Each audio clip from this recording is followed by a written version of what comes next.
Hi guys, Mike the Mank here with another Warframe video, and in today's video we're going to be talking about Nyx's slight little rework that she's had done recently and that has come onto consoles with the last update. So her changes have involved in her first ability, the mind control. Basically what it is now is you still mind control the enemies, but the difference now is that they will buff damage dependent on how much damage that you do to them. So what I mean by that is you have to initially damage the enemy that you want to mind control before you do it. That way, the amount of damage that you have given to them will mean that whatever damage they then dish out reflects what you've given to them, if that makes any sense. The other rework as well has been with the psychic bolts, and what this has now enabled Nyx to do is for her bolts to essentially strip the enemy armor. So they're going from high level enemies, your yellow bars, typically, level 50 kind of enemies, to even the level 100s.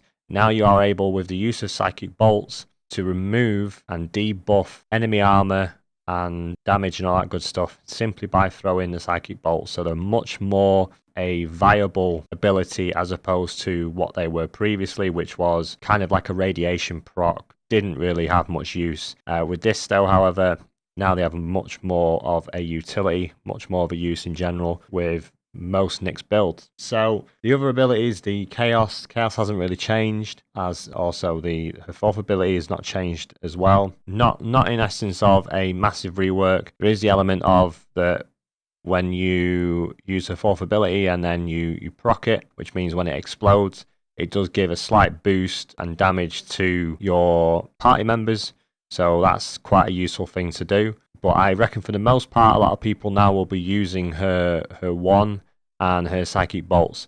So this video is kind of an emphasis to show you now what you can do with them abilities, how you can use them to get the most effectiveness out of Nyx as a playable character. Now, the one problem that I've come across when using this new update to Nyx is that the problem she has is that the game's AI in terms of the enemies isn't very clever. And this sometimes can prove a huge problem, or I assume that if you're in a very high level tile or mission, this could prove to be a massive problem for you, because as you'll see in some of the footage, there are some enemies in the game, for example the bombards, which are, have got the most armor in the game, you could say, as well as deal the most damage in terms of that particular enemy type.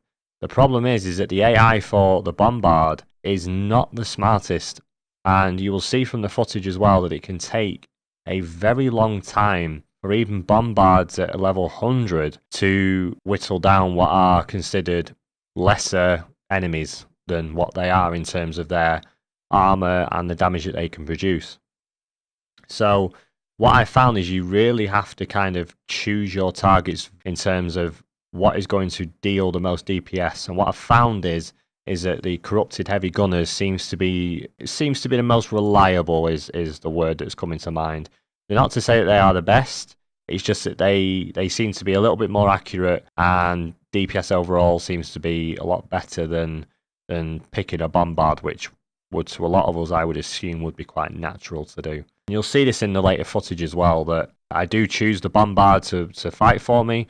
It takes way too long, in my opinion, to kill a single target, and so then I change it then to a heavy gunner, corrupted heavy gunner, and you'll see that it does make a huge difference. So picking your targets with one is very important, and can pretty much determine whether you're going to survive or die in high level tiles. The fact that they've changed the psychic bolts, I think, is a very good move. The fact that it procs to about, I think the max is about 2 to 3 enemies depending on the radius, is really clever. I think that's a very clever move.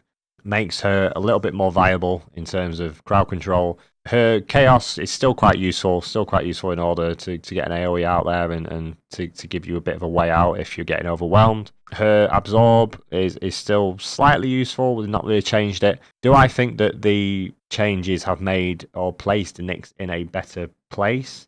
Not really. I think she has her a little bit more of a usage than she did, I would say, prior to the patch.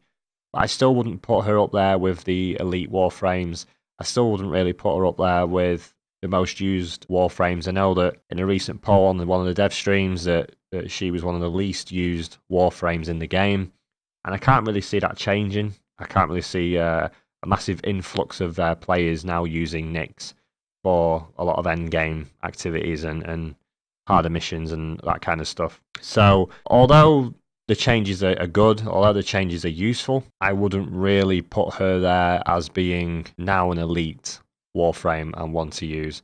In terms of a build, as you saw earlier in the footage, I would predominantly now go with strength. You'll need strength now in order for the psychic bolts to actually work, so that you make sure that you get the 100% proc, which is what's needed to remove the enemy armor. So make sure that in your builds you are building for strength. I would say reduce the range. I don't think the range is really that important anymore now with Nyx since the changes. And I would also potentially go with duration, just so that you have your first ability lasts longer, as well as the psychic bolts effects lasts longer. It gives you more of a chance for the enemy in which you've mind controlled to then deal adequate amounts of DPS to that particular target or groups of enemies in which you are hoping to destroy. So that's kind of my thoughts on Nyx. Like I said, decent kind of changes. I think they could have done a little bit more with it, in my opinion. But it is what it is. We have her now as she is. And just obviously now with your builds, make sure that you are reflecting the new changes to make sure you get the best out of this build. Hope you guys have enjoyed the video. If you have, make sure to give it a like. Or if you haven't, make sure to give it a dislike. But also, if you like the content, make sure to subscribe. There'll be plenty more videos coming out very, very soon. I'll see you guys very shortly. Bye for now.